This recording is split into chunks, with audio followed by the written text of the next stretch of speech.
नमस्कार, आप देख रहे हैं इंटरनेट मीडिया और मैं हूं आपके साथ ज्योति कनौजिया। आइए रुक करते हैं खबर की ओर। स्नातक शिक्षक एमएलसी चुनाव में लहरपुर कस्बे में जोश भरा माहौल देखने को मिला। सभी प्रत्याशियों का भाजपा से सीधे मुकाबला देखने को मिल रहा है, जिसके चलते काफी हद तक राजनीतिक क्रियाओं में सुधार देखने को मिल रहा। बताते चलिए, लहरपुर कस्बे के नगर पालिका परिषद कार्यालय में स्नातक शिक्षक एमएलसी चुनाव के दौरान सुरक्षा की दृष्टि से शासन प्रशासन अलर्ट मोड पर दिखाई दिया। मौके पर उप जिलाधिकारी रामदरस राम, पुलिस क्षेत्राधिकारी यादवेंद्र यादव के नेतृत्व में कोतवाली प्रभारी ओम प्रकाश राय प्रभारी पुलिस बल के साथ चप्पे चप्पे पर नजर रखते हुए तैनात दिखे। वहीं पर सभी आने जाने वाले लोगों को सैनिटाइज भी कराया गया। 100 से अधिक लोगों को मास्क उपलब्ध कराए गए। वहीं यातायात व्यवस्था में भी किसी प्रकार की अव्यवस्था देखने को नहीं मिली। हमारा पार्टी का भारतीय जनता पार्टी अमरीश सिंह पटेल, हम लोग समर्थक हैं, उनके समर्थक उनकी मदद कर रहे हैं। चुनाव जिताएंगे, जीत भी रहेंगे। 70% वोट मिलेगा हमारे प्रत्याशी। बिल्कुल एक तरफा चुनाव है। प्रमुख जी, ये पूछना चाहेंगे, यहाँ पे गंदगी व्याप्त है नगर पालिका के चलते, तो उसमें आप क्या कहना चाहते हैं? अब ये ईओ को देखना चाहिए, जो यहाँ पर इतना बड़ा मतदान हो रहा है, और उनको देखना चाहिए कि यहाँ पर शौचालय की व्यवस्था होना चाहिए, साफ़ सफाई होनी चाहिए, ये सब उनका काम है। आपकी शासन सत्ता है क्या? आपने प्रयास नहीं किया? अब शासन सत्ता तो आदेश होता ही है, 2 दिन पहले से आदेश हो जाता है कि अब जहाँ बूथ बनाया जाए वहाँ पर साफ़ सफाई की जाए। तो ये सब सारे शौचालय बंद हैं, नया बना हुआ वो भी बंद है, इस पर क्या करना चाहिए? नया तो काफ़ी दूर है, ये भी बंद है, सामने कूड़ा का ढेर लगा हुआ है। अभी अंदर तो हमने नहीं देखा कि वहाँ पर शौचालय है या नहीं, बाहर वाला तो बंद है। आप किस उद्देश्य से यहाँ आए? मैं अपने प्रत्याशी को जो है वोट दिलाने के लिए, जिताने के लिए आया। आपकी वोट है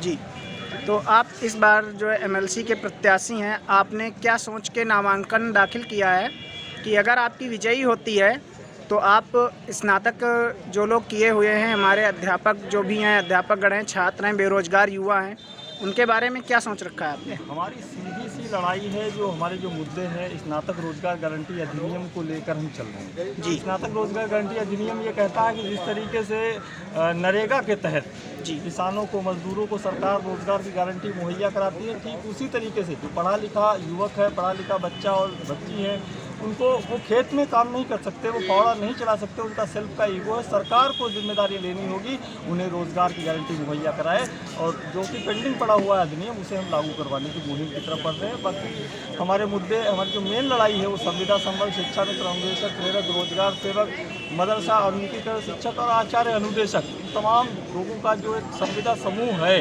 वो इस बार एकजुट हुआ है, और एकजुट होकर हर बूथ पे, सातों जनपद के सभी बूथों पे एक हुजूम उमड़ा है, और जो कि आप लोग भी देख पा रहे होंगे बाहर। शिक्षा के क्षेत्र में जो हमारी कुछ कमियां हैं, शिक्षा के क्षेत्र में क्या सुधार लाना चाहेंगे आप? उन विसंगतियों को कैसे दूर करेंगे? देखिए, अभी जो मेरा मानना है, शिक्षा का बाजारीकरण जिस तरीके से हो गया है, भाई भारतीय संविधान कहता है कि सभी को समान रूप से अधिकार होना चाहिए, सभी को शिक्षा ग्रहण करने के समान अवसर मिलने चाहिए। लेकिन आज की तारीख में गरीब का बच्चा प्राइमरी विद्यालय के अंदर और उससे भी निचले स्तर पे पढ़ाई करता है, कई बार प्राइमरी में भी नहीं जा पाता, जबकि जिसमें पैसे वाले हैं, जो धनवान हैं, उनके बच्चे अच्छे और बड़े स्कूलों में पढ़ रहे हैं। और यहाँ पर भी इस चुनाव में भी जो लोग हमारे सामने लड़ रहे हैं, वो उन लोगों ने शिक्षा के बाजारीकरण करने का पूरी तरीके से ठेका ले रखा है जी।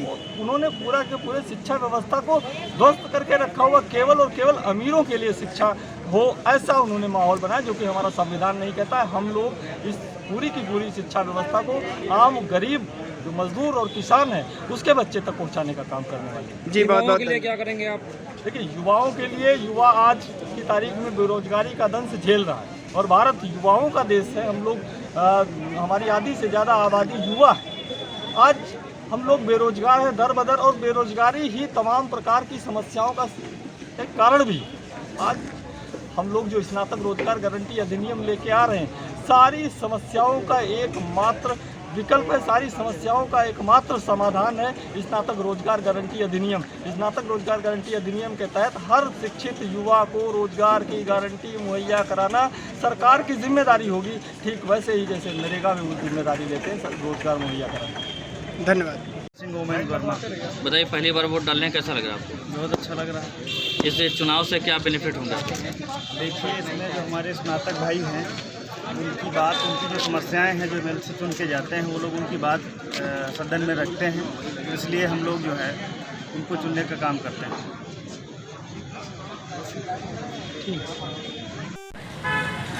आप जब यहाँ नगर पालिका आए और आपने जब अपनी वोट डाली तो आप अपने मन में क्या महसूस करते हैं?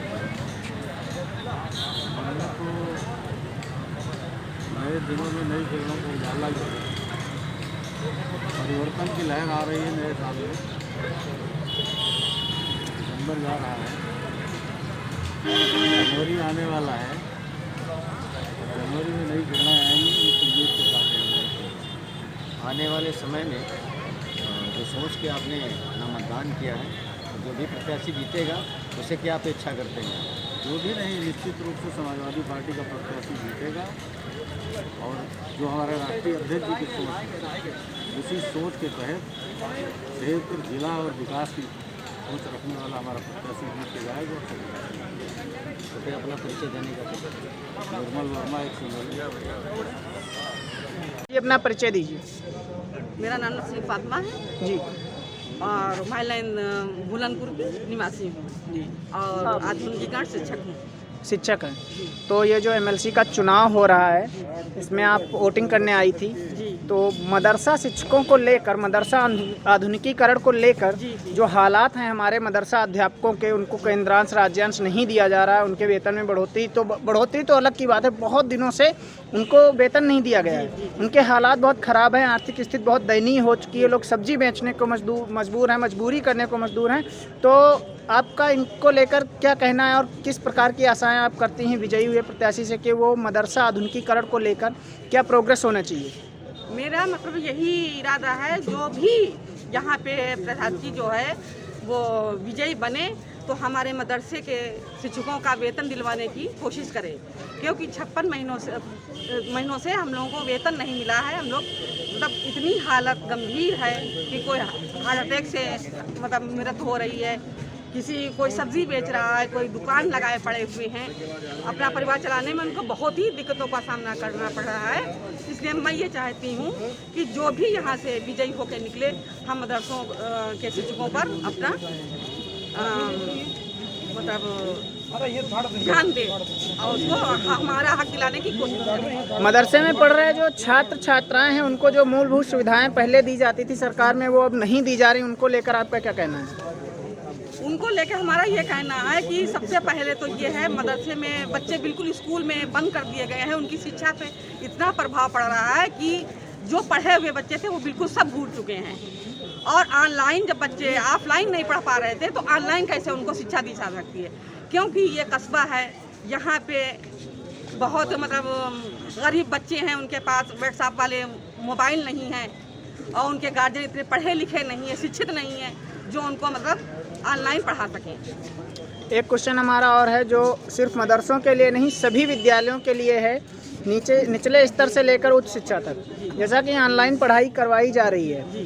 तो ऐसा कुछ छात्र छात्राएं हमारे इतने गरीब और आर्थिक स्थिति उनकी इतनी ज़्यादा कमज़ोर है कि जिनके पास पहनने के लिए कपड़ा नहीं है, फीस जमा करने के लिए जैसे तैसे करके वो जमा करते हैं। तो ऑनलाइन शिक्षा के क्षेत्र में वो लोग कैसे अपने गजेट्स खरीद सकते हैं, किस प्रकार से, जब उनके पास कपड़े के लिए पैसा नहीं है तो मोबाइल वगैरह नहीं ले पा रहे हैं, उनकी शिक्षा काफ़ी प्रभावित हो रही है।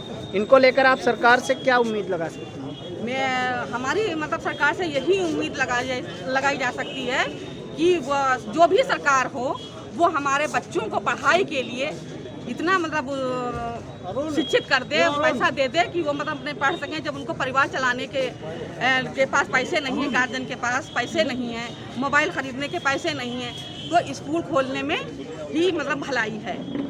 स्कूल से ही बच्चा जो है शिक्षित हो सकता है, ऑनलाइन पढ़ाने से बच्चा शिक्षित नहीं हो सकता है। जी धन्यवाद। सर क्या नाम है आपका? मैं विजय कुमार निगम जी। आदर्श कैलाश इंटर कॉलेज में पढ़ाता हूँ। जी, आप अध्यापक हैं? जी हाँ। जी, आप मतदान कर चुके हैं? जी हाँ, बिल्कुल। जी, आपने इस शिक्षा को लेकर जो स्नातक एमएलसी चुनाव में अपना मतदान किया है, तो क्या उम्मीदें हैं आपकी, क्या आशाएं हैं कि किस प्रकार से शिक्षा के क्षेत्र में और स्नातक युवाओं के रोजगार को लेकर क्या क्या सुधार किए जाएं? सरकार से क्या मंशा और आशा रखते हैं आप? शिक्षा के क्षेत्र में अभी बहुत अधिक सुधार की आवश्यकता है। ये जो चुनाव है ये केवल एक चुनाव नहीं है, ये राजनीतिक चुनाव नहीं है, ये शिक्षा से जुड़े हुए चुनाव है। शिक्षक जो होता है वो किसी का दास नहीं होता है। शिक्षक एक तूफान की तरह से होता है। अगर वो अच्छे अपने स्टूडेंट को सामने रखेगा, उसकी अच्छी एक्टिविटीज़ होंगी तो वो बहुत कुछ करता है समाज के लिए। और ये चुनाव जो हो रहे हैं इनका उद्देश्य ये नहीं कि हमने किसी प्रतिनिधि को चुनकर भेज दिया और वो बन गया विधायक हमारा या दूसरे पद पा गया। उसको शिक्षा के क्षेत्र में अच्छे से अच्छे काम करना चाहिए। जो गुणवत्ता वाली शिक्षा है उसको सुधार उसमें लाना चाहिए। और जो कमियां हैं, जैसे कि अभी जैसे होता है कि असमानताएं हैं इसमें, जो प्राइमरी स्तर के जो होते हैं ना कि गांव के बच्चे होते हैं उनको कोई अच्छी शिक्षा नहीं मिल पाती है पैसे के अभाव के कारण, और कुछ कमियां हैं जिस सिस्टम में, इसकी वजह से उनको अच्छी शिक्षा नहीं मिल पाती है। दूसरी तरफ हम देखते हैं अधिकारी के बच्चे बड़े बड़े पैसे वाले तो बहुत हो सकते हैं, लेकिन जो सरकार से जुड़े हुए लोग हैं उनके बच्चे सब बाहर ही पढ़ते हैं। सर, ये स्नातक युवाओं के रोजगार को लेकर आप सरकार से क्या उम्मीद रखते हैं? हम तो आशा यही करते हैं कि हमारे जो स्नातक या उसके अलावा जो भी हैं, जो टीचर्स लगे हुए हैं, उनकी स्थिति बहुत ही दयनीय है। इस कोरोना काल में तो उनको किसी ने नहीं पूछा, किसी ने भी नहीं पूछा।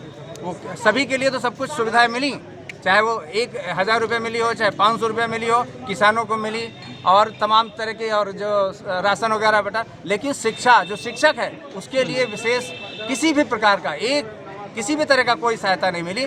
हमारे शिक्षक अभी बहुत परेशान हैं। 8-10 महीने से उनको कोई वेतन की व्यवस्था नहीं है। कहीं कहीं तो निकाल दिए गए हैं, कहीं कहीं आधे वेतन दिया जा रहा है। तो सोचिए उनकी स्थिति क्या होगी। और उनकी और शिक्षित जो होती है शिक्षा का कुछ पढ़ाते हैं इधर उधर से, वो भी सब बंद है। तो शिक्षा के लिए तो बहुत ही ज़रूरी है। इस काल से हटकर भी आपको ये चाहिए कि कुछ उनके लिए कुछ ऐसा करें जिससे कि वो अपना जीवन यापन कर सकें। बहुत असमानता है। प्राइवेट टीचर जो सुबह से लेकर शाम तक अपना काम करता है, मेहनत से पढ़ाता है, उसको 8-10 हज़ार 15 हज़ार मिलते हैं, किसी के कहीं कहीं तो 5 ही हज़ार मिलते हैं। और दूसरी तरफ जो गवर्नमेंट टीचर हैं उतनी मेहनत नहीं भी करते, उनको 50 हज़ार 60 हज़ार 70 हज़ार मिलता है। हम नहीं कहते कि हम उनके बराबर हो जाएंगे, लेकिन कुछ तो सरकार को करना चाहिए जिससे कि हमारा अध्यापक जो है वो कुछ अपना जीवन यापन कर सके, उनके बच्चे कहीं अच्छी जगह पढ़ सकें। इस 2-3 हज़ार रुपये 4 हज़ार रुपये में वो अपने बच्चों को क्या पढ़ाएगा? जब अपना जीवन यापन नहीं कर पाएगा, परिवार को नहीं चला पाएगा, खाना नहीं खिला पाएगा, तो अच्छी शिक्षा कैसे दिलाएगा?